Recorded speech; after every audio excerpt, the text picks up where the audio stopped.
Good morning बच्चों।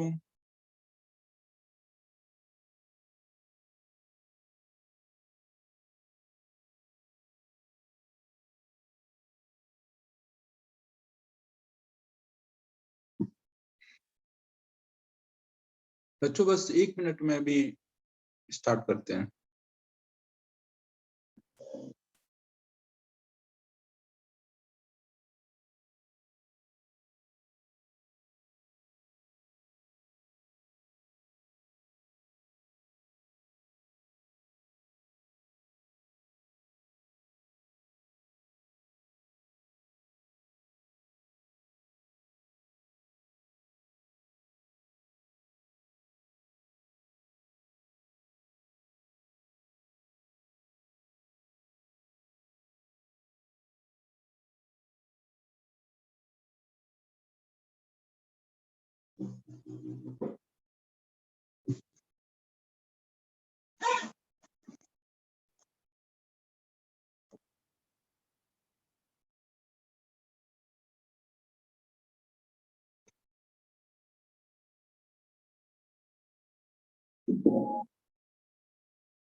Last time हम लोगों ने काइनेमेटिक्स कंप्लीट कर लिया था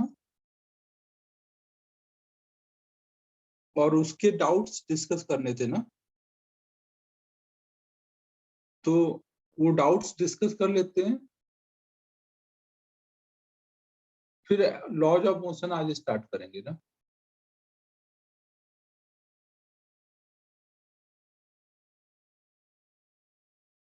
आयुष यार आज देखता हूँ ना।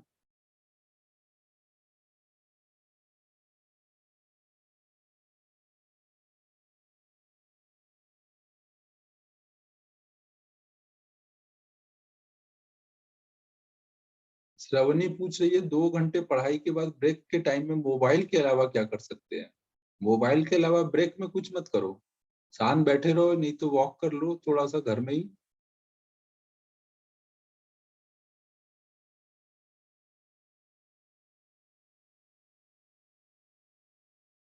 इस TWT का टाइम नॉर्मल होगा जो हर बार रहता था। नॉर्मली 10 to 1 होता था ना, तो वही रहेगा।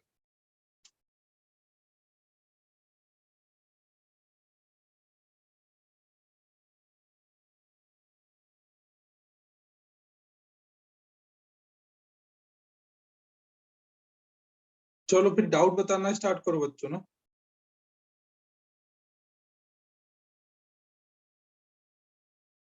एक्सरसाइज 1 का 78।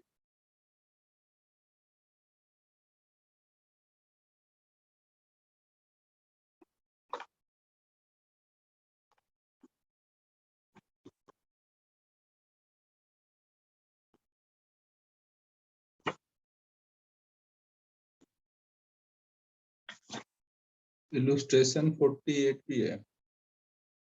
इलुस्ट्रेशन 48 देख लो पहले।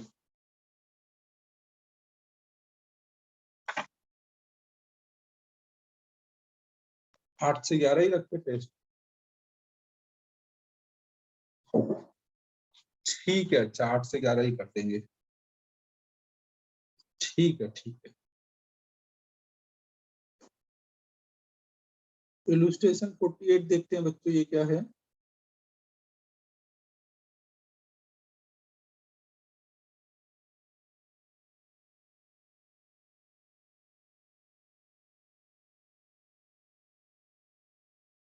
तो ये 48 में बोला गया है कैट और डॉग है।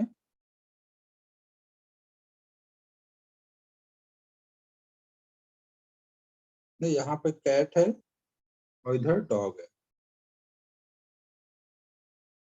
कैट जो है वो इस डायरेक्शन में जाना शुरू करती है विथ स्पीड u, और डॉग जो है वो कैट के लॉन्ग जाना शुरू करता है ना, वो अपनी वेलोसिटी का डायरेक्शन हमेशा कैट के लॉन्ग रखेगा। यहाँ पे कैट है, यहाँ पे डॉग है।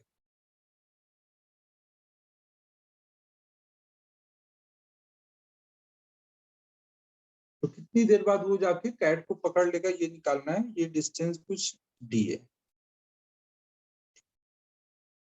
ये तो अपना डायरेक्शन हमेशा किधर को रखेगा, जो कैट है वो हमेशा डायरेक्शन एक्स एक्सिस के लॉन्ग इधर को रखेगा, और ये हमेशा जिधर कैट होगा उधर, अगर कैट यहाँ है तो वो इधर को भाग रहा होगा, यहाँ है तो इधर को भाग रहा होगा, हमेशा कैट के लॉन्ग भागेगा। नहीं नहीं सिद्धि, यार चित्र बनाने में बहुत टाइम वेस्ट हो जाएगा। तुम लोग को मेरा टैलेंट तो पता ही है। सिद्धि बोल रही है चित्र बनाइए इनका, चित्र नहीं बनाने वाला मैं। तो तो अब हम लोगों को ये निकालना है कि कब वो मिलेंगे। तो ये कोई ने किया क्या, किसी से हुआ ये?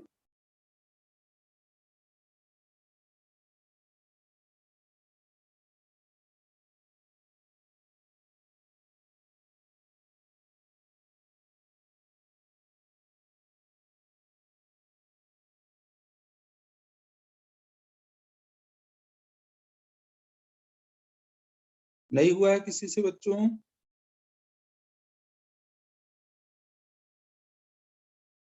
चलो फिर ट्राई करते हैं। तो अब देखो इसमें क्या हो रहा होगा, आप मान लो कि कोई टाइम पर, नहीं नहीं ऋतुजा, ये जैसे ये डाउट खत्म होगा, लॉज ऑफ मोशन भी शुरू करेंगे आज। तो देखो यहाँ पे क्या हो रहा होगा, कोई टाइम पे मान लो अभी कैट यहाँ पे पहुंची हुई है, तो उस टाइम पे क्या हो रहा होगा, डॉग कुछ यहाँ आ चुका होगा, और उसके लॉन्ग अब उसकी वेलोसिटी वेक्टर होगी। फिर ये आगे जाएगा तो फिर ये अपना डायरेक्शन चेंज करेगा, और ऐसे करते करते फिर कहीं यहाँ आकर के वो उसको पकड़ेगा। कोई भी टाइम पे आप देखोगे तो जो कैट होगा और यहाँ डॉग होगा, उसकी वेलोसिटी वेक्टर हमेशा उसके लॉन्ग होगी। समझो बच्चों, यहाँ तक बात समझ आई मैं क्या बोल रहा हूँ?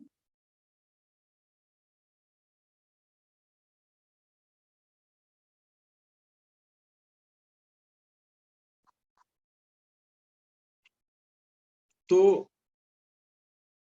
अब हम लोग यहाँ पे मान लेते हैं कि टी टाइम बाद ये कुछ हो रहा है, टी टाइम बाद ना, टी टाइम बाद ये कहीं यहाँ आ चुका है, और ये मान लो हॉरिजॉन्टल के साथ कुछ अभी इसकी वेलोसिटी थीटा एंगल बना रही है।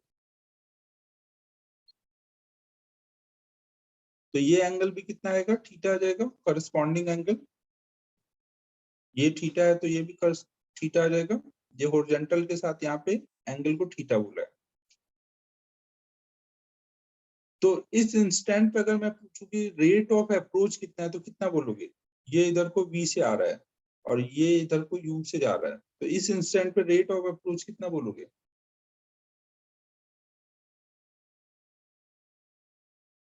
रेट ऑफ अप्रोच कैसे निकालते हैं?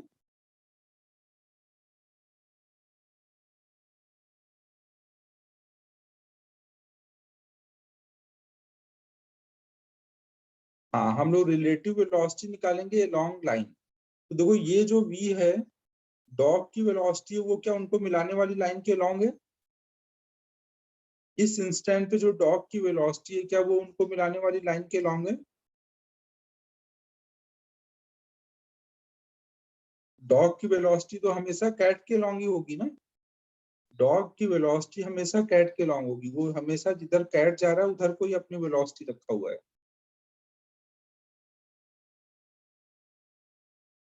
यहाँ समझो, शुरू में जब यहाँ पे कैट था, शुरू में जब यहाँ कैट था तो ये इधर को डॉग भागा। जैसे ही कैट आगे जाएगा ये अपना डायरेक्शन चेंज करेगा, और कैट इधर जाएगा ये और डायरेक्शन चेंज करेगा। ये यहाँ आया तब तक इसने इधर को वेलोसिटी कर ली है, ये और बढ़ेगा वो और डायरेक्शन चेंज करेगा, ऐसे करते करते जाके फाइनली यहाँ पकड़ेगा। तो इस टाइम पे इसकी वेलोसिटी वेक्टर क्या डॉग कैट के लॉन्ग है, डॉग की वेलोसिटी का वेक्टर? यही तो क्वेश्चन में बोला गया है कि इसकी वेलोसिटी वेक्टर हमेशा कैट के लॉन्ग होगी। तो ये तो ऑलरेडी इनको मिलाने वाली लाइन के लॉन्ग है कैट की वेलोसिटी, और सॉरी डॉग की वेलोसिटी, और कैट की वेलोसिटी कितनी है इस लाइन के लॉन्ग?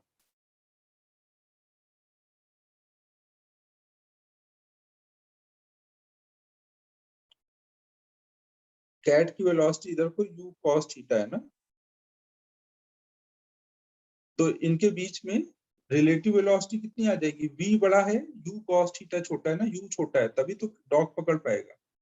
तो यहाँ पे रेट ऑफ अप्रोच जो होगा वो आ जाएगा v minus you cos theta.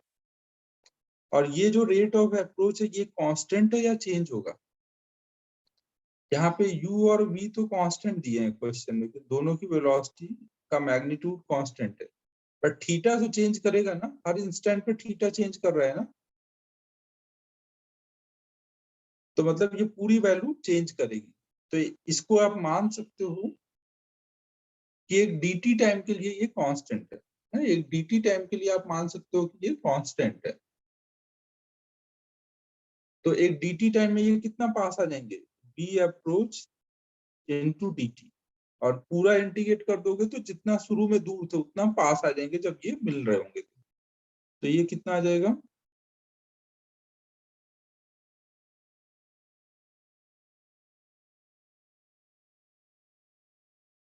ना ये मान लो t टाइम में मिलते हैं, तो t टाइम में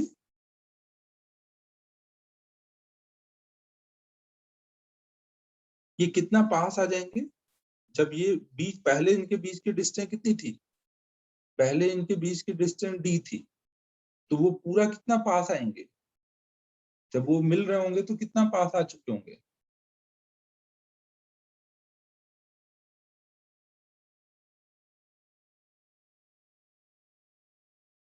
कोई चीज पहले 10 मीटर की डिस्टेंस पे और फिर दोनों जाके मिल गए, तो वो पास कितना है, जितना पहले दूर थे उतना ही तो पास है, 10 मीटर पास आएंगे तभी ना मिलेंगे। तो डी बोलोगे ना, तो ये जो rate of approach into time को इंटीग्रेट करोगे तो ये कितना, ये बताएगा कितना वो पास आए हैं, कितना अप्रोच किए हैं, जितना डिस्टेंस थी उतना अप्रोच किए हैं, तो ये वैल्यू डी के बराबर आ जाएगी। ठीक है बच्चों।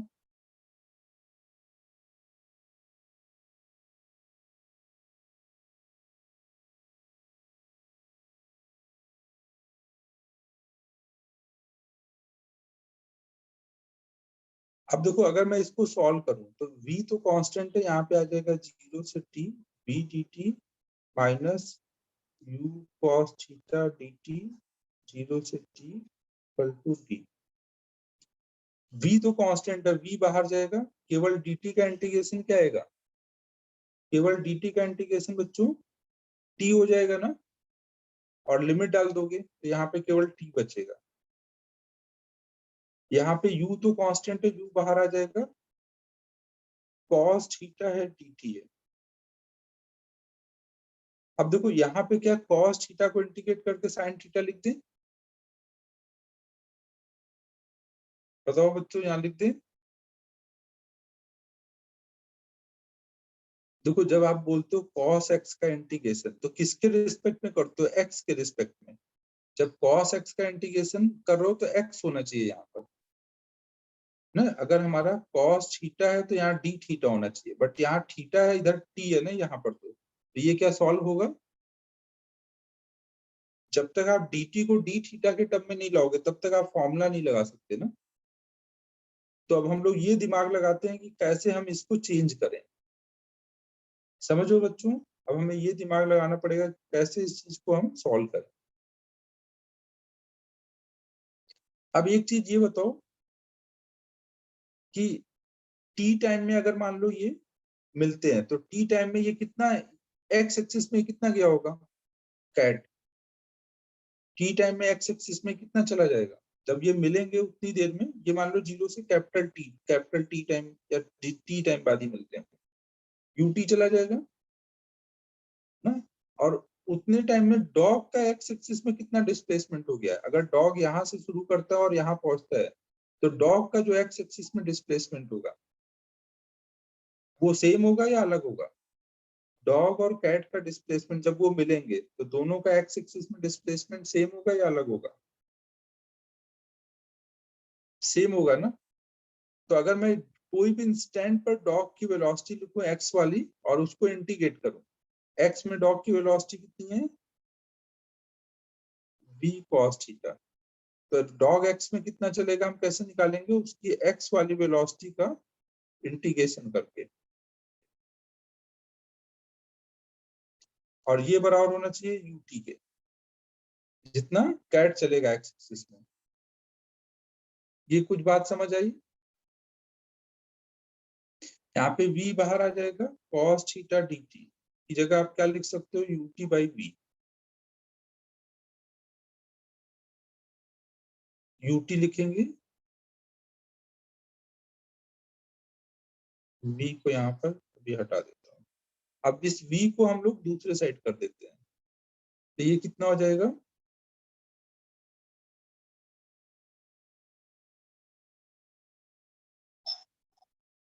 ऐसे आ जाएगा ना। अब देख लो यहाँ पर ये वाले टर्म की वैल्यू आ गई है, cos थीटा dt की वैल्यू कितनी होगी सॉल्व करके, ut बाई v। तो ये यहाँ पे डाल देंगे ut बाई v इक्वेशन 2 में। समझ पा रहे हो बच्चों, यहाँ से ये वैल्यू उठा करके यहाँ डाल देंगे, तो ये कितना हो जाएगा,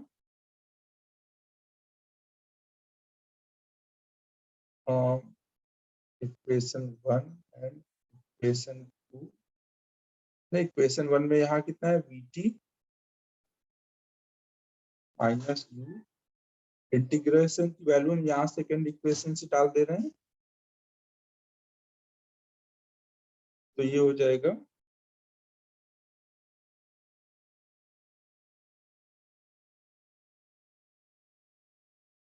तो t इक्वल टू आ जाएगा d इंटू वी अपॉन में।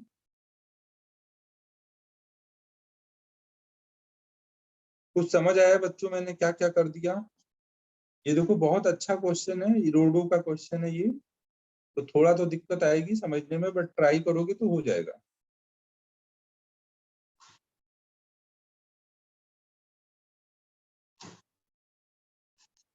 बच्चों समझ आया?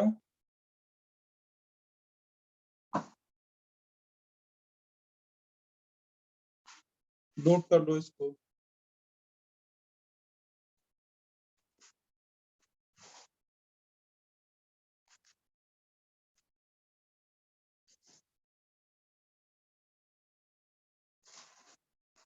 इलस्ट्रेशन 46, अच्छा बताता हूँ वो भी, ये नोट कर लो पहले। नहीं यार तेजस, ऐसे ही करना पड़ेगा।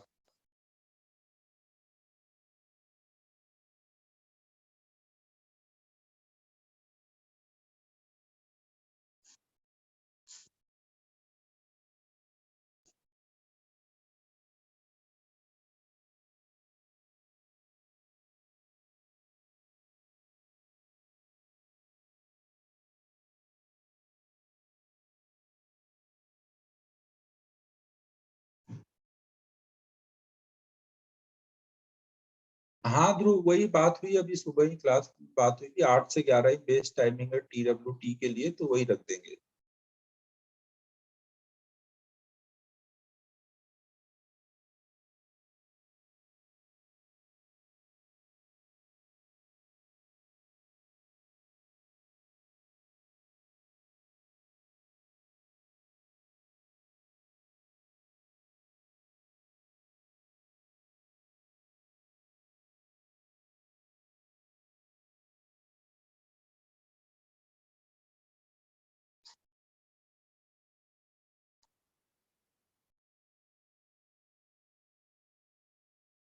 हाँ श्रेयस, तुम्हारे मैसेज अभी तो आए हैं, अभी दिखना शुरू हुए हैं।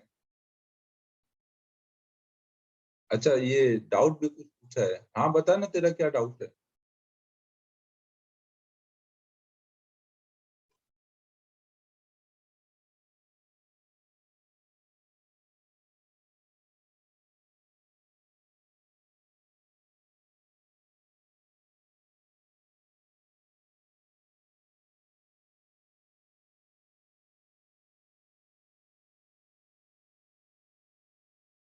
हाँ विनय, वही मैं भी सोचा था कि एटलीस्ट दे तो रही है, कितने लोगों ने तो इस टाइम दिया ही नहीं होगा।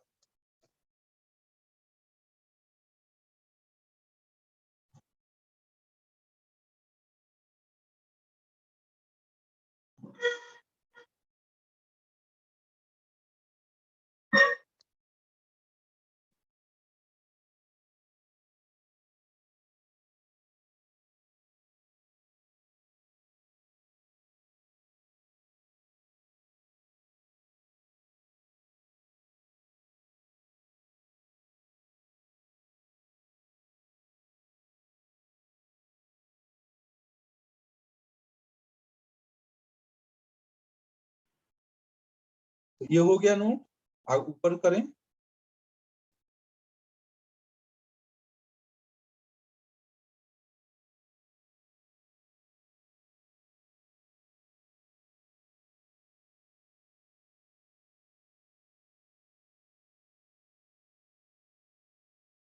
अरे अरे, ये अंकित के साथ तो कुछ ज्यादा ही वो हो गया।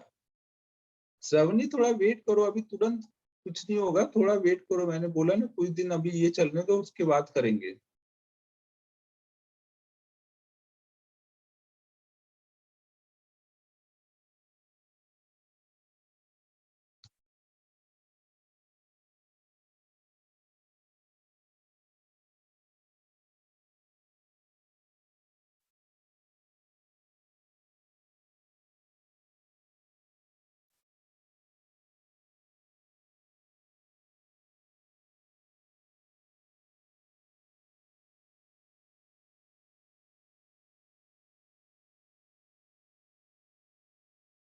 अगर इससे है श्रेयस मॉड्यूल का डाउट है तो अभी डिस्कस कर रहे हैं ना, अभी कर लो।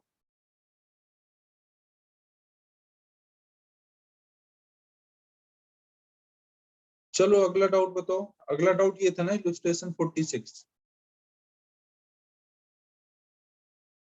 यार इलस्ट्रेशन 46 की और कोई को डाउट है क्या? इलस्ट्रेशन 46 क्योंकि ये क्लास में कराया हुआ है इस टाइप का। अच्छा फिर अलग से ही देखूंगा तेरा श्रेयस का मॉड्यूल का 46 में। और कोई है या केवल ये करण का ही डाउट है?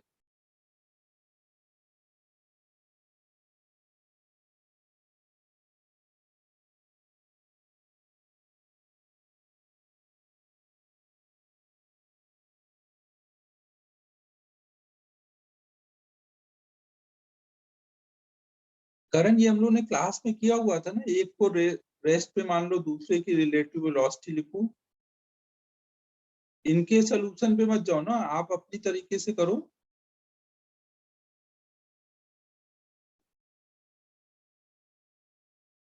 सेम ही क्वेश्चन है यार ये करण। तो यार तुम या तो अलग से ही तुम पूछ लो, क्योंकि तुम्हारा अकेले का डाउट है ना, पूरी क्लास को नहीं बैठाते हैं।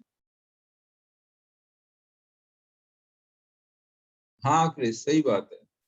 तो यार करण ये तू अलग से पूछ ले।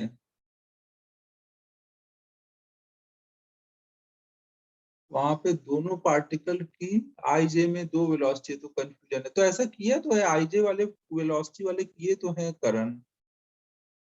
वो रिवाइज करो, अगर ये नहीं हो रहा है तो वो रिवाइज करो। सेम टाइप के क्वेश्चन किए हैं, बस वैल्यू चेंज है।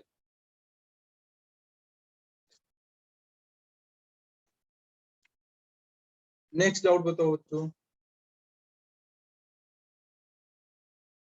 जो हम लोगों ने जैसे क्लास में किया है आप वैसे ही सॉल्व करो, बस वैल्यू चेंज है, आप भी वैल्यू चेंज करके डाल दो उस हिसाब से।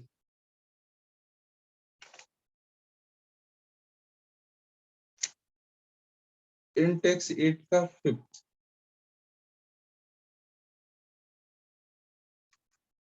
इंटेक्स 8 का फिफ्थ देखो।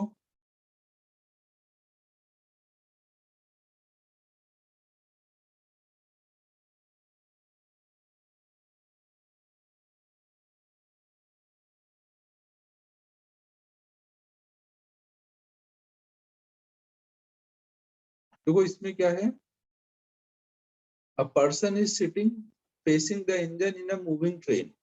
ये कोई हमारा ट्रेन है और ये मान लो उसका इंजन है, ये हमारा कोई ट्रेन दिया हुआ है। तो पर्सन जो है वो ऐसे बैठा हुआ है कि उसका फेस जो है इंजन के साइड है। ही टॉसेस अ क्वाइन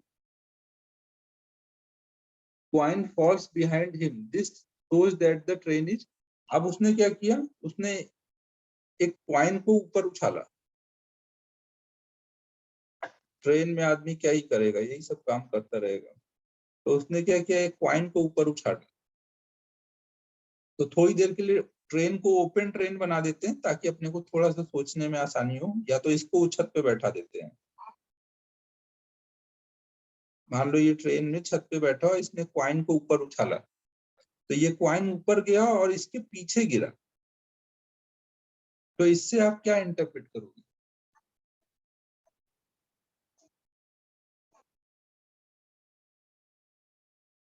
कोई नहीं, ये गिरेगा नहीं ट्रेन।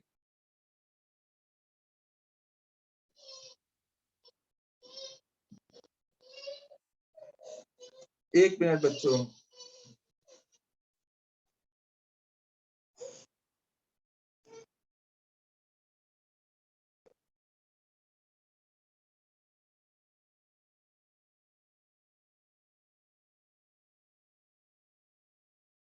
तो अब देखो, हमें इसका मतलब समझना है कि यहाँ पर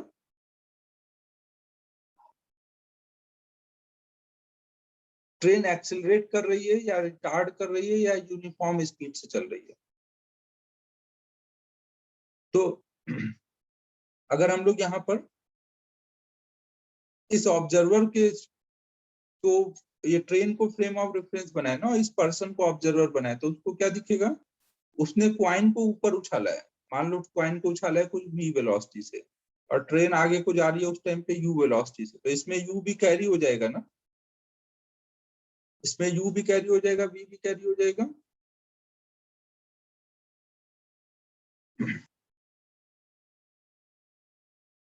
तो एक्चुअल में देखो यहाँ पे क्या होगा, ये वाला डायग्राम अभी मैं थोड़ी देर के लिए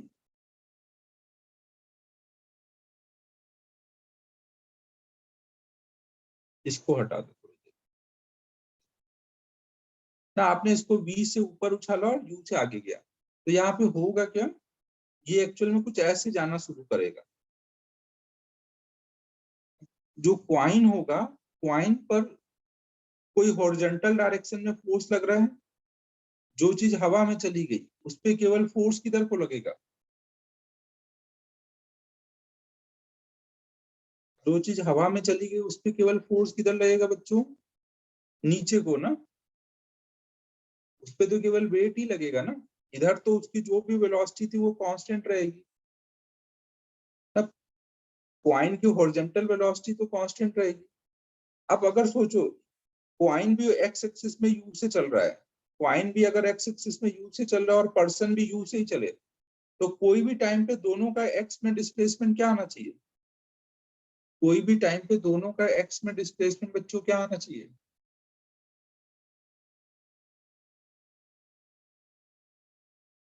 सेम आनी चाहिए ना। यहाँ पे पूरा ट्रेन नहीं बना पाऊंगा बार बार, तो मैं पर्सन और केवल क्वाइन बनाता हूँ। ये ऊपर को v से फेंका, पर्सन इधर को u से जा रहा है, तो क्वाइन भी इधर को u से गया। अब कोई भी टाइम पे ये क्वाइन ऐसे जा रहा है और पर्सन भी साथ साथ, क्वाइन यहाँ है तो पर्सन यहाँ होगा, क्वाइन यहाँ है तो पर्सन यहाँ होगा, ट्रेन के साथ साथ पर्सन आगे आ रहा है, और जब क्वाइन यहाँ आएगा तो पर्सन यहाँ, तो पर्सन को क्या लगेगा कि क्वाइन उसके ऊपर आके गिरा।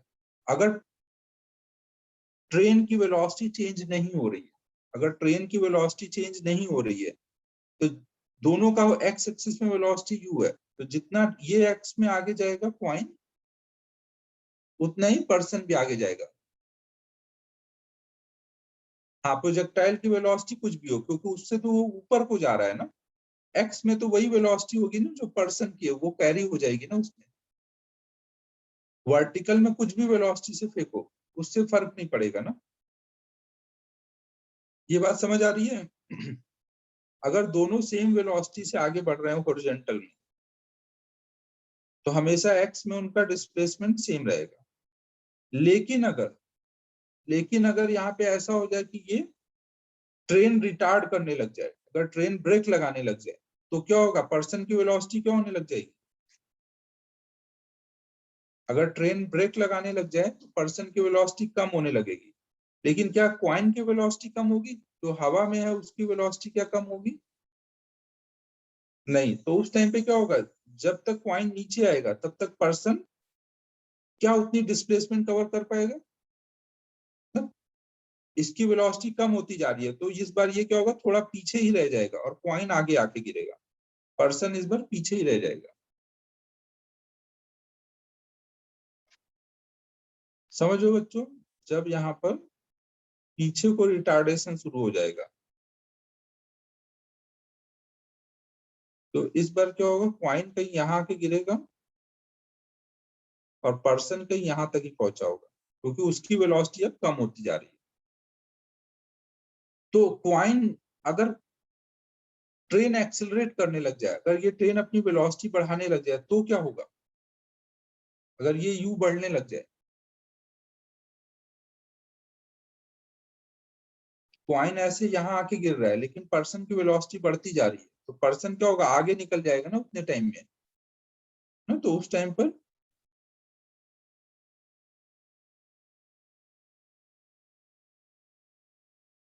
इधर को एक्सेलरेशन है, तो इस बार क्या होगा? ये कुछ ऐसे जा रहा है, यहाँ गिरेगा तब तक पर्सन आगे बढ़ जाएगा, क्योंकि कोई भी टाइम पे इसकी हॉरिजॉन्टल और पर्सन की हॉरिजॉन्टल ना अलग अलग है, पर्सन की ज्यादा है। समझ आया सभी को? तो अगर क्वाइन पीछे गिर रहा है तो इसका क्या मतलब हुआ कि ट्रेन एक्सेलरेट कर रही है।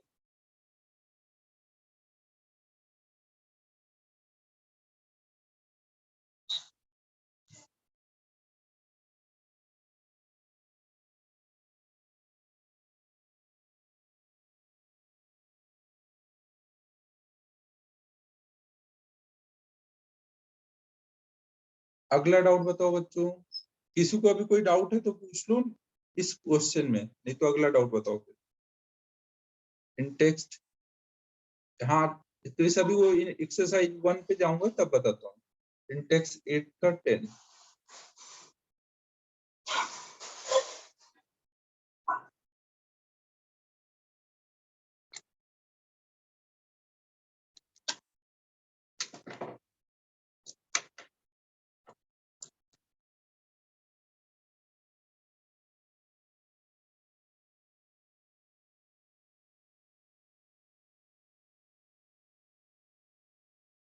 इन टेक्स्ट 8 का 10 देखो क्या है।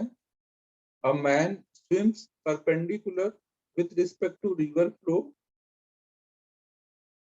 9th है क्या?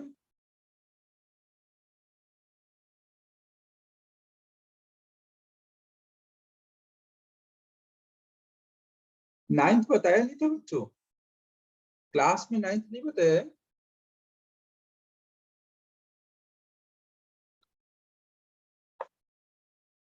पता नहीं यार सानी, देखो कितने डाउट हो उस पर डिपेंड करेगा ना, तो देखते हैं, अगर हो जाएगा तो अगला चैप्टर शुरू करेंगे। अच्छा ठीक है, फिर 9th देखो।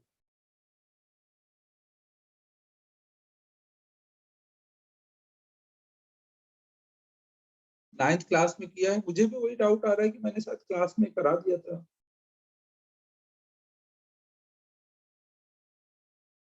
ठीक है, अच्छा चलो देखो।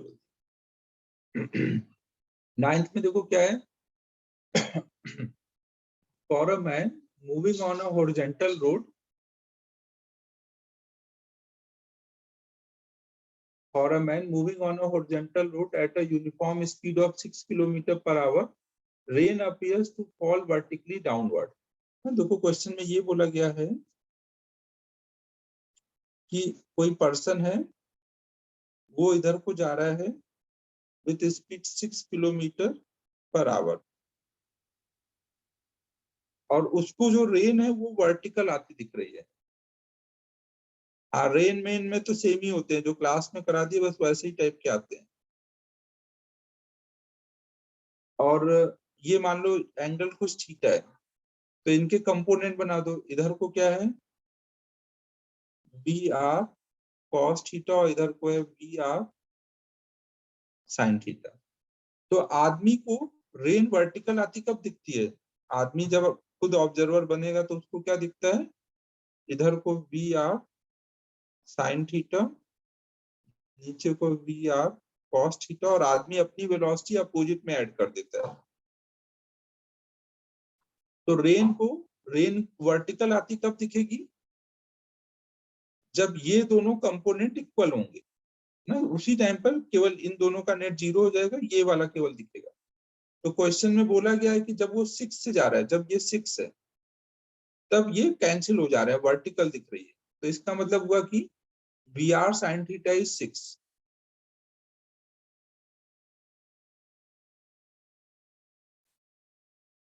तो एक इक्वेशन ये आ चुकी है हमारे पास। फिर अगला बोला गया कि when he increases his speed to 12 kilometer per hour, rain appears to make 30 degree with the vertical. अब उसने क्या किया, अपना जो जो ये 6 था, 6 को बढ़ा करके उसने vm को डबल कर दिया है, 6 से 12 कर दिया। तो अब क्या दिखेगा, आदमी को अब क्या दिख रहा है, रेन का ये कंपोनेंट तो अब भी उतना ही है, वी आर साइन थीटा, ये वी आर कॉस थीटा, लेकिन ये कंपोनेंट अभी कितना दिख रहा है, vm की वैल्यू अभी बढ़ चुकी है और वो बढ़ के 12 हो चुकी है, नया vm है ना, vm डैश। तो इन दोनों का नेट कितना दिखेगा, ये कितना है, ये क्या चेंज हो गया, रेन तो अभी वैसे ही चल रही है ना जैसे पहले चल रही थी। आदमी की वेलोसिटी बढ़ाने से रेन की वेलोसिटी थोड़ी चेंज हो जाएगी, रेन तो अभी उतने से ही चल रही है। तो ये 6 है, ये 12 हो गया, तो इन दोनों का नेट कितना आएगा इस बार, 12 और 6 का नेट कितना आएगा इस बार, 6 आ जाएगा। तो अब यहाँ पे हम लोग क्या लिख सकते हैं, रेन का इधर कंपोनेंट 6 है और नीचे वाला कंपोनेंट कितना है, वो तो उतना ही रहेगा, वी आर कॉस थीटा। और इन सब का जो नेट दिख रहा है, ये इधर को दिख रहा है और ये वर्टिकल से कितने एंगल पे दिख रहा है, 30 डिग्री पर। तो अगर हम लोग यहाँ पे समझो ना, इन दोनों का नेट, उसको आदमी को क्या दिख रहा है कि रेन ऐसे 30 डिग्री एंगल पे आ रही है। समझो बच्चों, रेन ऐसे 30 डिग्री एंगल पे आती दिख रही है, तो वो क्या है, इन दोनों का नेट जो है वही है ना।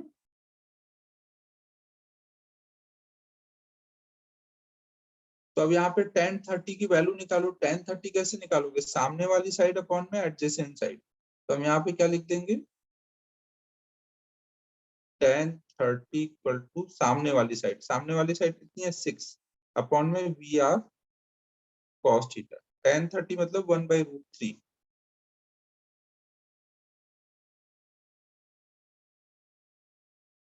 तो यहाँ से वी आर कॉस थीटा की वैल्यू आ जाएगी,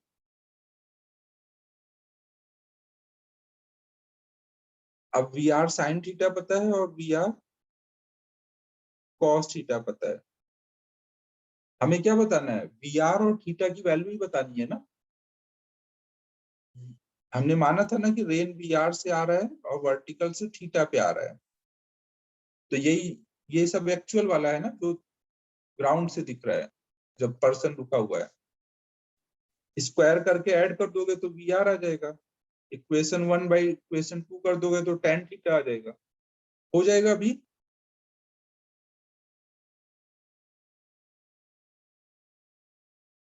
बच्चों हो जाएगा अभी ये,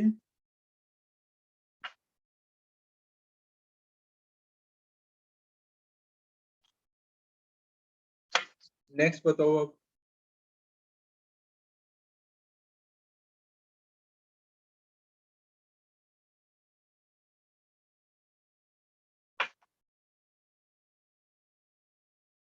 टेन,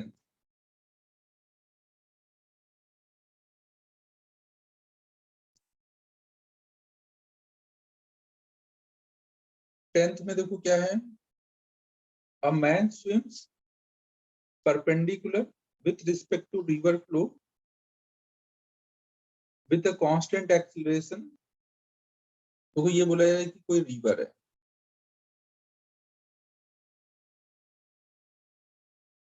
और रिवर फ्लो के डायरेक्शन में हमने मान लिया है एक्स एक्सिस है ना, इधर को हमने मान लिया एक्स एक्सिस है, इधर को हमने मान लिया एक्स एक्सिस है और इधर को मान लिया वाई एक्सिस है। तो रिवर की वेलोसिटी तो एक्स एक्सिस में और वो कांस्टेंट है, पर्सन वाई डायरेक्शन में स्विम करना शुरू करता है विद कांस्टेंट एक्सीलरेशन, और पर्सन जो है यहाँ पर वो कांस्टेंट एक्सीलरेशन से जाना शुरू करता है वाई डायरेक्शन में।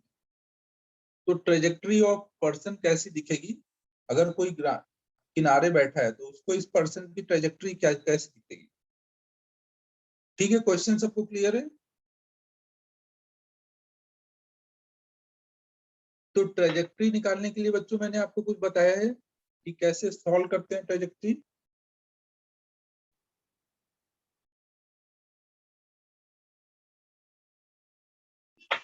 बच्चों ट्रेजेक्ट्री निकालने के लिए क्या स्टेप्स बताए गए हैं?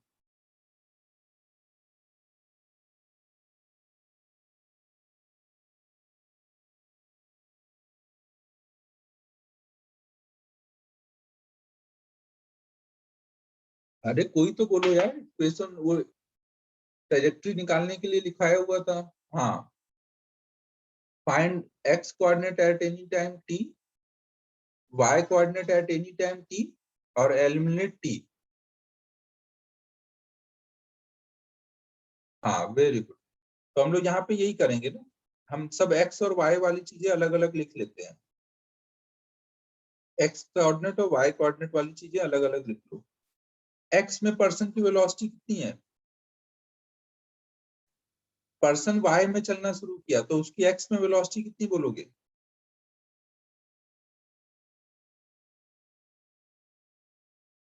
जीरो बोलेंगे क्या?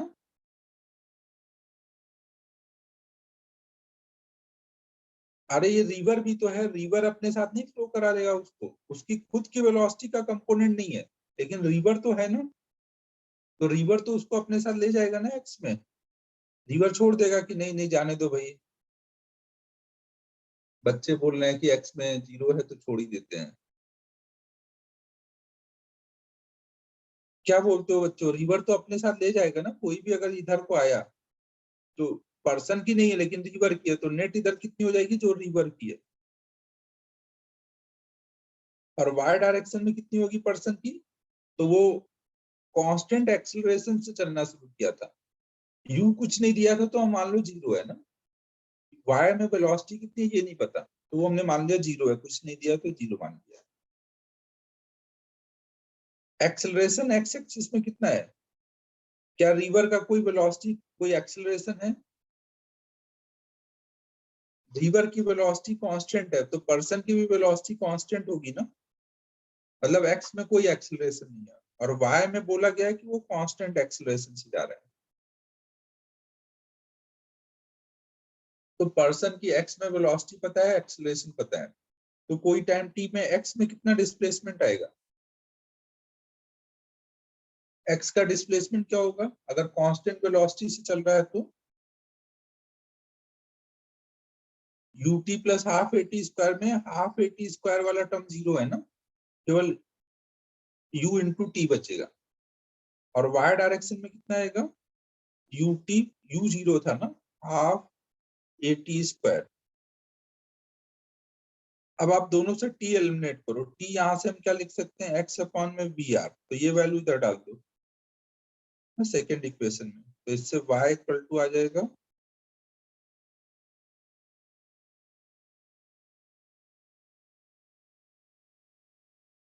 तो ये किस चीज की इक्वेशन आई है बच्चों?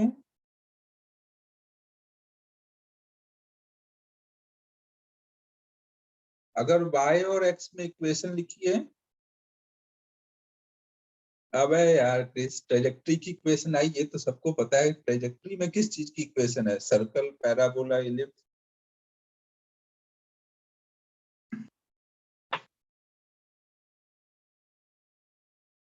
हाँ, एक का पावर देख लो वन है, y का पावर वन है और x का पावर टू है, तो ये क्या है, पैराबोला है ना।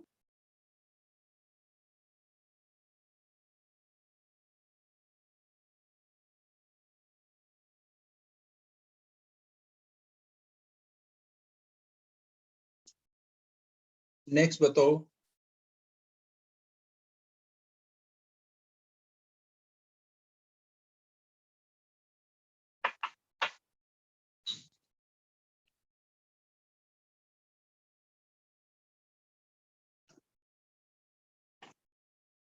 आप एक्सरसाइज वन में बताओ डाउट। 78 बहुत दिनों से चल रहा है 78, तो आप 78 तो पहले बता ही देने दो, पहले हम लोग 78 करेंगे उसके बाद ही कोई और डाउट करेंगे। अब देखो ये बच्चों क्या है, एक्सरसाइज वन क्वेश्चन नंबर 78।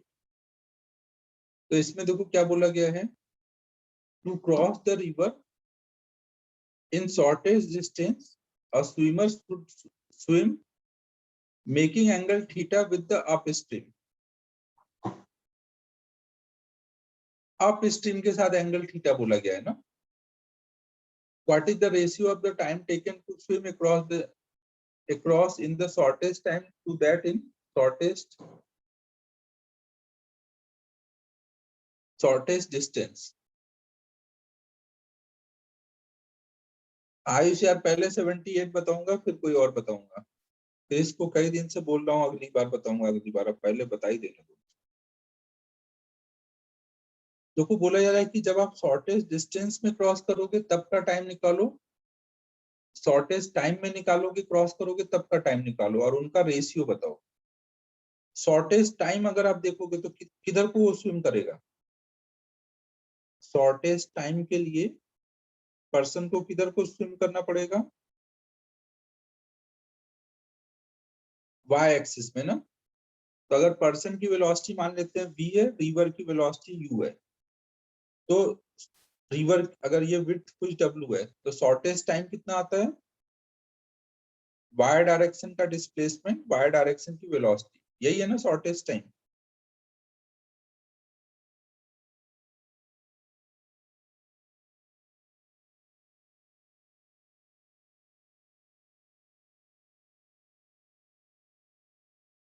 यार क्रिस तो बोल रहा है कि उसे समझ आ गया क्या करना है तो छोड़ दिया जाए, बाकी कोई को बताना है।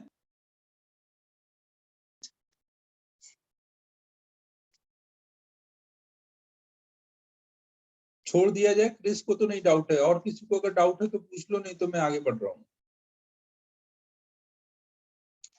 कितने दिन का डाउट था और बिना बताए ही काम हो गया, देखो एक्सरसाइज 1 का 66।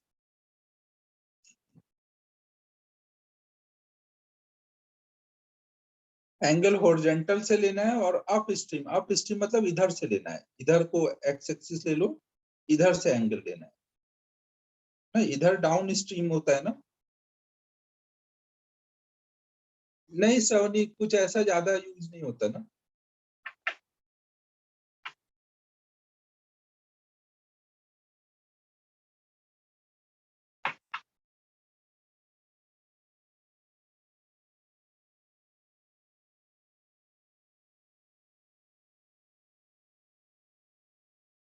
बच्चों अब 66 बताऊं क्या, 66 था ना अगला डाउट। एक्सरसाइज 1 का 12, 33, 43, 12 नंबर का क्वेश्चन अभी पूछ रहे हो यार, ये तो कब हो गया था, पिछले साल ही हो गया था ये। अभी एक्सरसाइज 1 का डिस्कशन चल रहा है क्रिस। क्रिस यार तू अलग ही दुनिया में चलता है भाई। एक्सरसाइज 1 क्वेश्चन नंबर 12, जब इन टेक्स्ट का डिस्कशन चल रहा था तब क्रिस एक्सरसाइज 1 का पूछ रहा था, अब एक्सरसाइज 1 का चल रहा है तो 2 का पूछ रहा है।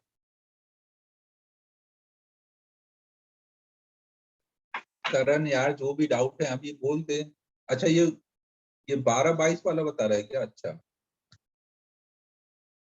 ठीक है भाई। देखो ये a stone is released from an elevator going up with an acceleration a and speed u, acceleration and speed of stone just after the release। देखो भाई यहाँ पर एक एलिवेटर है जो ऊपर को जा रहा है u स्पीड से और a एक्सेलरेशन से। अब इसके अंदर अगर एक पत्थर को आप गिराओगे ना, कोई अंदर खड़ा है और वो कोई पत्थर गिराता है, तो पत्थर गिराने पे क्या होगा, अगर इसकी वेलोसिटी u है तो ये वेलोसिटी इसमें कैरी होगी या नहीं। अगर पर्सन अभी u से ऊपर जा रहा है तो और वो पत्थर को छोड़ेगा, तो छोड़ने के टाइम क्या होता है, जो भी हैंड की वेलोसिटी है वो कैरी हो जाएगी ना, तो इसमें भी u वेलोसिटी आ जाएगी ना। ग्राउंड से देखोगे तो आपको क्या दिखेगा कि ये पत्थर में u वेलोसिटी आ गई है। और एक्सेलरेशन भी कैरी होता है क्या,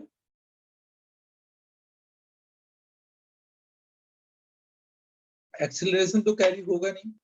तो जैसे कोई चीज को आप हवा में छोड़ोगे उस पर केवल फोर्स कौन सा लगेगा, कोई चीज को हवा में छोड़ दिया तो फोर्स कौन सा लगेगा बच्चों, ग्रेविटी का ही फोर्स लगेगा ना। तो बस नीचे को mg फोर्स लगेगा। तो अगर फोर्स mg है तो mg अपॉन में m, एक्सेलरेशन क्या होता है, फोर्स अपॉन मास, तो एक्सेलरेशन केवल कौन सा आ पाएगा, g आ पाएगा ना।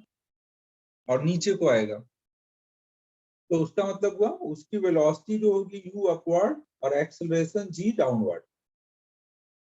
जो भी उसकी वेलोसिटी थी u, जो भी वेलोसिटी थी वो u आ जाएगा और g एक्सेलरेशन आ जाएगा, डी ऑप्शन हो जाएगा। 12th नंबर में कोई डाउट है अभी?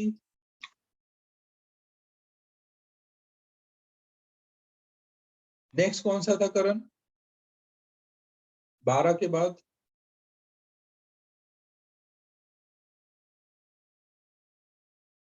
33।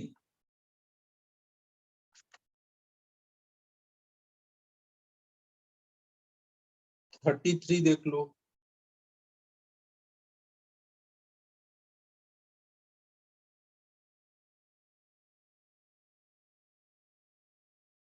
अगर 80 ग्राफ दिया है तो उसके अंदर का एरिया क्या बताता है? 80 ग्राफ में इसके अंदर का एरिया ये 5 से शुरू है और 5 तक जा रहा है।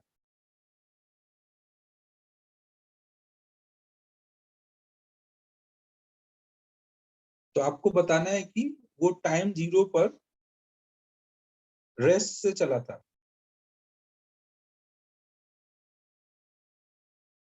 तो टाइम जब t हुआ तब का v कितना हो जाएगा ये निकालना है। Delta v, very good. केवल v नहीं, डेल्टा v। तो आपको अगर यहाँ टाइम 0 है ना, 0 से 3 के बीच में कितना वेलोसिटी में चेंज आया ये निकालना है। तो आप यहाँ पे ये एरिया निकाल लोगे, एरिया तो निकल जाएगा ना। ये रेक्टेंगल और ट्रायंगल का एरिया निकाल लो, और एरिया जो आएगा वो बराबर किसके होगा? चेंज इन वेलोसिटी, मतलब v माइनस यू के। u आपको दिया हुआ है और v पूछा गया है, तो हो जाएगा।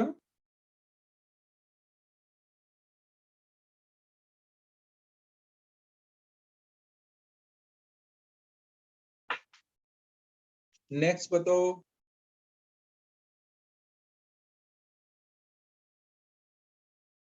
43।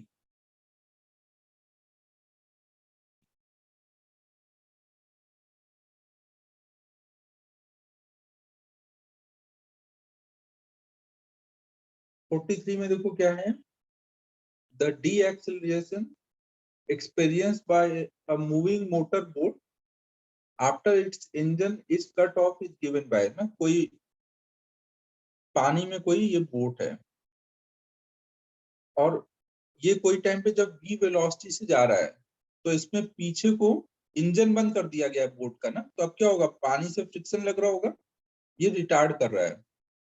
हाँ सब देखते हैं यार, खतरनाक है क्या। तो एक्सेलरेशन जो होगा उसको आप क्या बोलोगे? D V by D T. तो वो कितना दिया है? Minus K into we. Minus बता रहा है कि ये रिटार्डेशन है ना। If v not is the magnitude of velocity at cut off time, मतलब जब आपने इंजन को बंद किया, कट ऑफ मतलब जब इंजन कट हुआ, बंद हुआ, तो उस टाइम पे इनिशियल वेलोसिटी कितनी थी उसकी? v not. तो t टाइम के बाद उसकी वेलोसिटी कितनी हो जाएगी? तो इसमें तो क्या ही हुआ है यार, आपको a दिया है जो फंक्शन ऑफ b और लिमिट दिया है आपको टाइम के टर्म में, तो a को लिख दोगे dv बाई dt, इंटीग्रेट कर दो dv अपॉन में b cube equal to minus K into D T, integrate कर दो। जब टाइम 0 था तब वेलोसिटी कितनी थी? v नॉट, और टाइम t पे वेलोसिटी कितनी है? v। कर दो सॉल्व इसको, इंटीग्रेट तो कर लोगे ना बच्चों, आपको v निकालना है ना, तो इसको सॉल्व करो और v की वैल्यू निकालो बच्चों, हो जाएगा।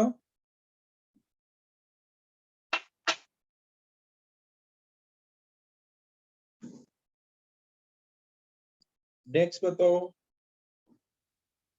अबे समय तू बोल रहा था खतरनाक डाउट है।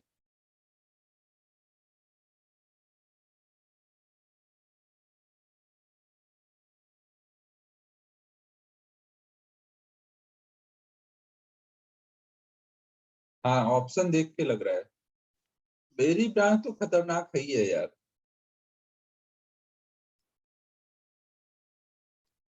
ये तो है। ब्रांच लिया था तो मैंने यही सोचा था कि जाऊंगा और एकदम गोल्ड और डायमंड निकाल निकाल करके घर भर दूंगा पैसों से।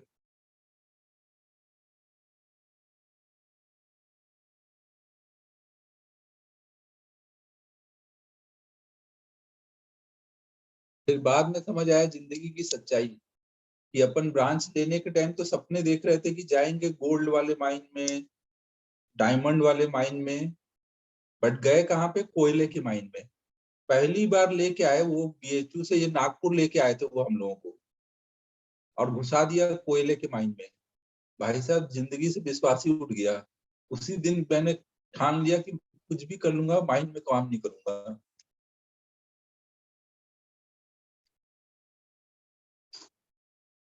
और भाई साहब वो पूरी माइन कम से कम अंदर 5 किलोमीटर तक थी, और पैदल चला दिया पूरा अंदर 5 किलोमीटर तक। ऐसा बाहर आया तो ऐसी गंदी हालत हो रखी थी, पैदल चल चल के। फिर हम समझ गया कि कभी ये काम नहीं करना है।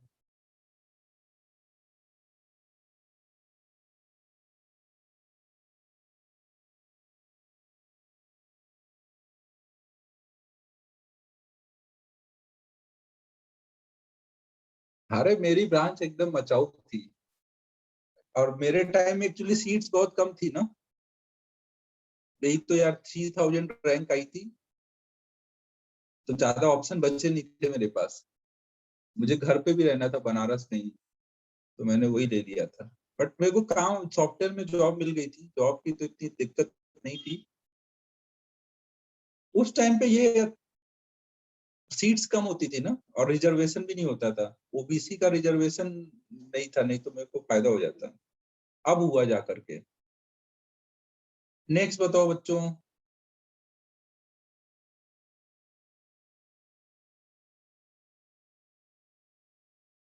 83, 66,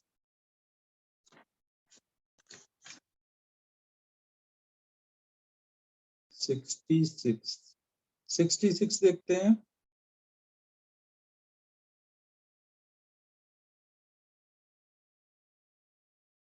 बट नहीं नहीं सानिद यार, डाउट आज खत्म कर लेने दो।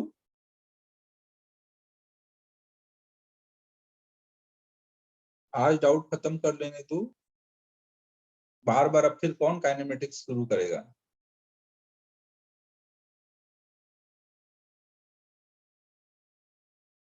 यार न्यू ब्रांच तो पता नहीं यार कब स्टार्ट होगी।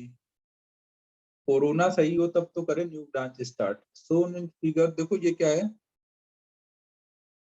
यार वो तो सबका जॉब वहां पे, मैं बीएचयू में ही, बनारस का ही था ना, तो मैं पता करके आया था कि कोई भी ब्रांच लो सबको जॉब मिलती है सॉफ्टवेयर में। चाहे सेरेमिक हो या सिविल हो या मैकेनिकल हो, सबका काम एक ही है। तो इसलिए मैंने फिर डिसाइड किया कि कर लेंगे यार।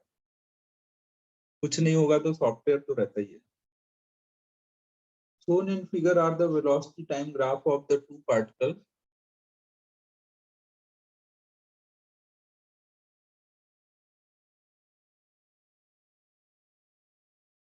P1, P2. Which of the following statement about their relative motion is true?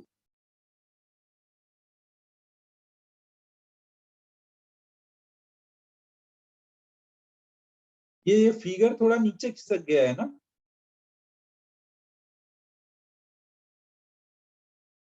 ये फिगर बच्चों थोड़ा नीचे खिसक गया है। 67 में जो फिगर है वो वाला है ना।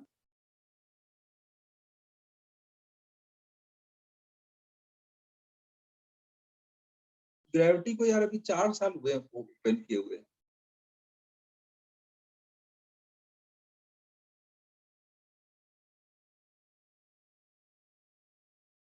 एसजे सर की कौन सी ब्रांच थी।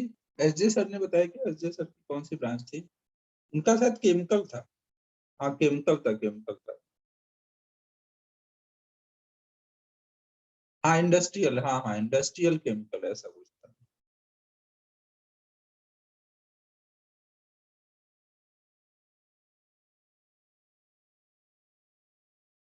हाँ वो तो एकदम इंडस्ट्रियल ब्रांच थी। इंडस्ट्री में जाके कैसे मचाना है यही सिखाया गया था पूरा।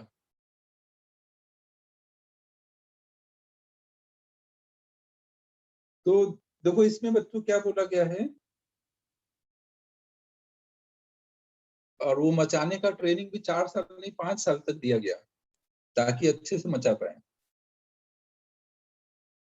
फिर देखो क्या है, shown in figure are the velocity time graph of two particle p1 p2, which of the following statement is true about their relative motion।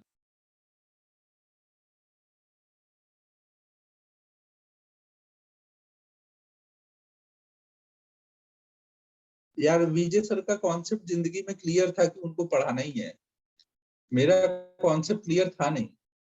मेरे को था कि कुछ भी कर लेंगे यार, ऐसा क्या है जिंदगी में, जो समझ आएगा वो कर लिया जाएगा। तो इसलिए मैं पहले टाइम सॉफ्टवेयर में चला गया था, थोड़ा टाइम वेस्ट हुआ मेरा। फिर मुझे जिंदगी की सच्चाई समझ आई कि मुझे तो ये करना ही नहीं है, तो मुझे थोड़ा लेट समझ आया था। कुछ लोगों को पहले ही समझ आ जाता है। तो देखो बच्चों यहाँ पे क्या है,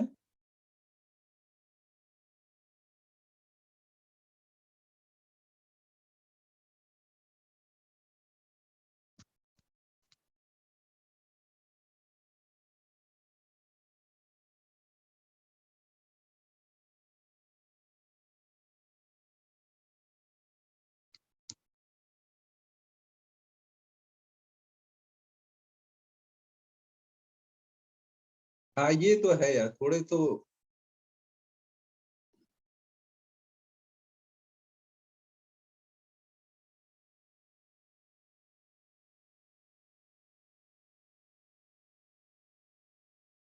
ये देखो जानवी की जिंदगी में अलग ही दिक्कत चल रही है, रिवीजन करा दो, काइनेमेटिक्स में रिवीजन करा दो। जानवी ये रिवीजन उवीजन सब मोह माया है, इनके चक्करों में न पड़ो। सारे फॉर्मूले लिख के रखो और उनको अच्छे से रिवाइज करो, तब तुम्हें जिंदगी की सच्चाई समझ आएगी। सब सारे फॉर्मूले लिख के रखो जानवी, और उनको अच्छे से रिवाइज करो, तो तुम्हें कुछ टाइम बाद समझ आएगा कि अरे मैं कहाँ पड़ी हुई थी रिवीजन के चक्करों में। ये सब मोह माया से ऊपर उठो, रिवीजन से कुछ नहीं होता। तो बच्चों देखो यहाँ पे क्या है, यार डाउट कर लेते हैं अपन, इधर उधर की बातों में लग गए। देखो इसका P1 का ये स्लोप है, VT ग्राफ का स्लोप क्या देता है बच्चों, VT ग्राफ का स्लोप क्या देगा, एक्सेलरेशन देगा ना। तो पहले वाले का स्लोप ज्यादा है, दूसरे वाले का स्लोप कम है।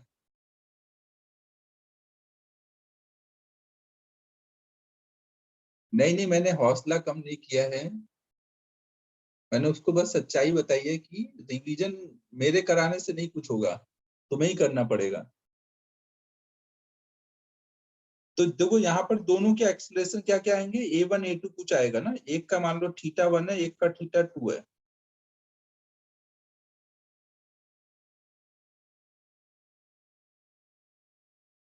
रिवीजन तो मैं ये एक्चुअली में 3-4 बार करा सकता हूँ, बट वही है ना कि अपने को कोर्स 2 साल में खत्म करना है। नहीं तो ये पंचवर्षीय योजना 5 ईयर प्लान आता है ना हर साल इंडिया का, उस कैटेगरी में आ जाएगा अपना ये कोर्स। इसलिए रिवीजन तुम लोग को खुद करना पड़ेगा, कोई दिक्कत रहे तो वो आके पूछ लो।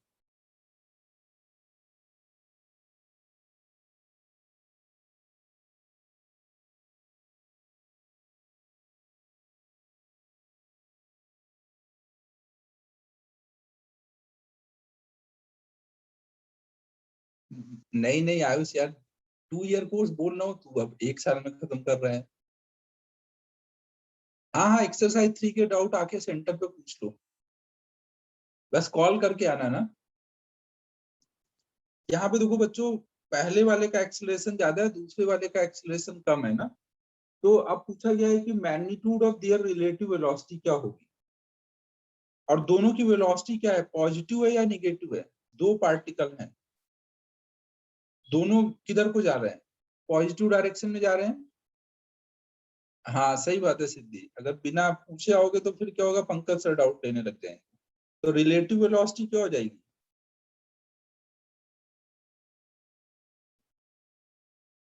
इनिशियल देखो रिलेटिव वेलोसिटी क्या होगी, इनिशियल v1 v2 दोनों क्या है, जीरो है ना, शुरू में दोनों जीरो है, तो स्टार्ट हो रहा है जीरो रिलेटिव वेलोसिटी से, बट रिलेटिव एक्सीलरेशन कितना है, a1 माइनस a2, कुछ रिलेटिव एक्सीलरेशन है ना, तो a है और b जीरो है, तो टाइम के साथ फिर क्या होगा, एक ऑब्जर्वर बनेगा तो वो देखेगा इस इनिशियल वेलोसिटी जीरो है बट एक्सीलरेशन है, तो टाइम के साथ रिलेटिव वेलोसिटी क्या होती जाएगी, कंटिन्यूअसली इंक्रीज होती जाएगी ना। कुछ समझ आ रहा है बच्चों में क्या बोल रहा हूँ,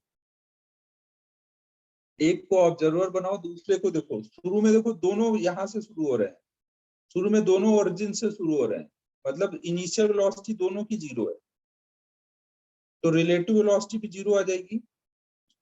फिर एक्सीलरेशन दोनों का अलग अलग है, तो रिलेटिव एक्सीलरेशन तो आएगा, इनिशियल वेलोसिटी पता है, एक्सीलरेशन पता है, तो आप v equal to u plus at में डाल के देख लो v कैसे चेंज हो रहा है।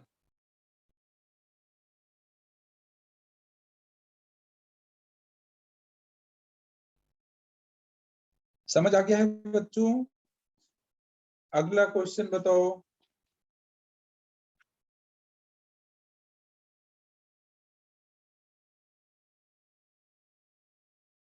सेवेंटी सिक्स,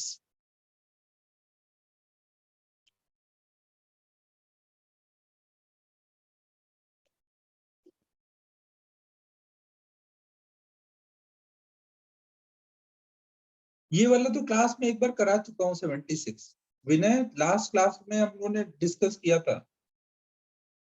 नहीं नहीं, साइकिल वाला ही किया था, मेरे को याद है मैंने साइकिल बनाई थी।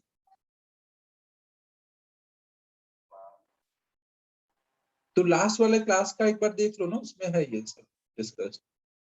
नेक्स्ट बताओ।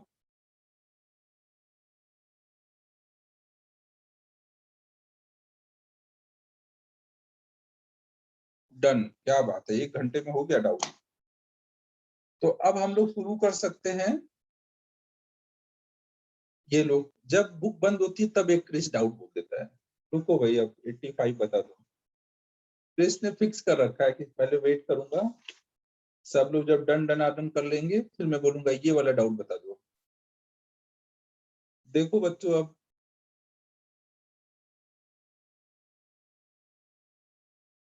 अच्छा लिख ही रहे थे, 85 देखो भाई, 85 लिखने में देखो कितना टाइम लग जाता है, 85 लिखने में ये बहुत देर तक सोचता है, तब लिख पाता है 85। देखो 85 में क्या है, an aeroplane has to go straight line from A to B and back again. अरे महान आदमी, ये तो क्लास में किया है ना भाई, एक कोई ए है, ये बी है, उसको ए से बी तक जाना है, फिर जाके वापस भी आना है। Relative speed with respect to wind is B, wind blows perpendicular to the line A B, और विंड जो है यहाँ पर ए बी से परपेंडिकुलर ऐसे विंड जा रही है बी वेलोसिटी से।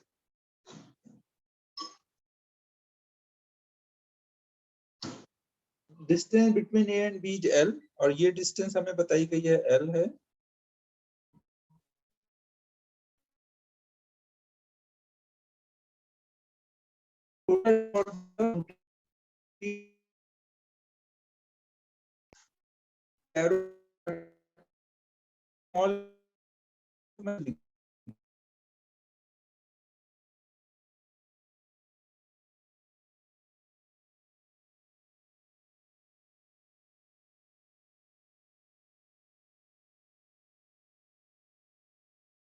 नहीं होना चाहिए। अगर मेरे को एक कोई फिक्स डायरेक्शन में जाना है, अगर बच्चों मुझे कोई एक फिक्स डायरेक्शन में जाना है, तो उसके परपेंडिकुलर डायरेक्शन में वेलोसिटी चाहिए या नहीं चाहिए, नहीं चाहिए ना। इधर वेलोसिटी होगी तो फिर इधर भी जाओगे, इधर भी जाओगे तो कहीं बीच में चले जाओगे ना। अगर आपको इधर ही जाना है, उधर जाना ही नहीं है, तो ये वाली वेलोसिटी क्या हो जानी चाहिए, अब विंड को हम लोग बंद तो कर नहीं सकते, स्विच बंद कर दिया, विंड खत्म, अपन चले गए इधर, फिर लौट आए। अपने को क्या करना पड़ेगा, अपना प्लेन ही घुमा करके ऐसे ले जाना पड़ेगा, जो अपना ये प्लेन है उसको ऐसे ले जाना पड़ेगा ना। ये मान लो कुछ हमारा फाई एंगल है, थीटा एंगल मान लो, तो अब प्लेन की इधर वेलोसिटी आ जाएगी v cos थीटा और नीचे आ जाएगी v sin थीटा। तो अगर ये प्लेन का ये कंपोनेंट विंड से कैंसिल हो रहा है, तभी यहाँ पे इस डायरेक्शन का वेलोसिटी 0 हो पाएगा ना। समझ पा रहे हो बच्चों? और फिर ये कंपोनेंट हमें उधर लेके जाएगा, तो इसका मतलब होना चाहिए v sin theta is equal to u। तो मतलब sin थीटा कितना आ जाएगा, u बाई v।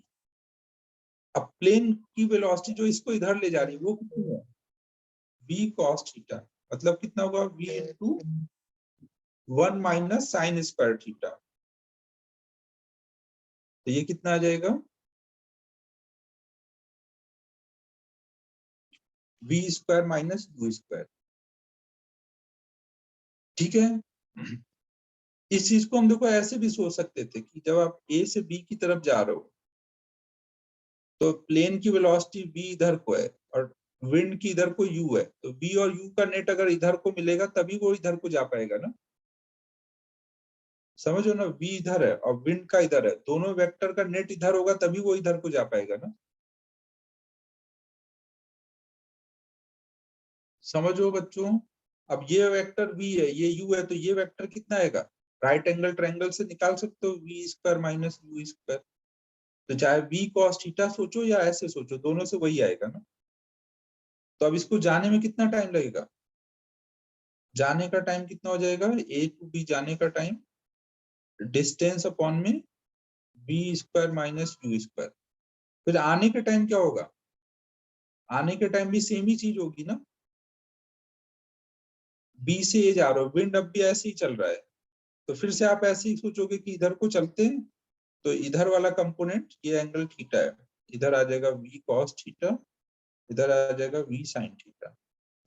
तो वो v sin थीटा u को कैंसिल कर दे और v cos थीटा उसको लेके आए, तो बस इसी को डबल कर दो, सेम सब कुछ हो रहा है ना।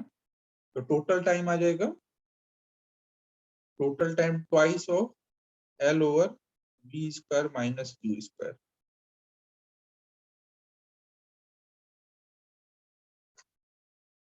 क्रिस समझ आया क्या चल रहा है?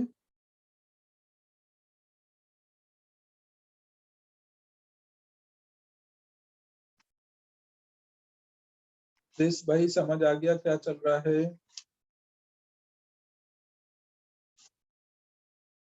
अबे कितनी देर में हाँ टाइप करोगे?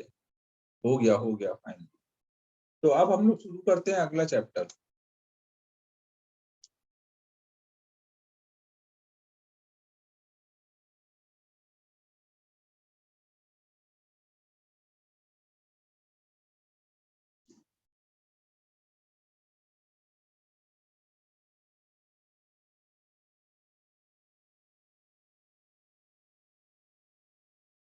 कंप्यूटर होंगे, अच्छा अच्छा, ठीक है बच्चों।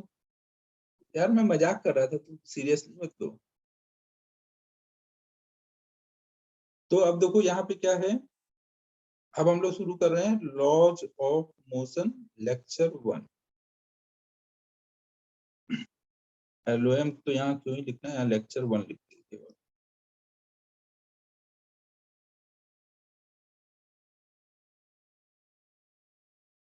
तो देखो बच्चों इसमें क्या है,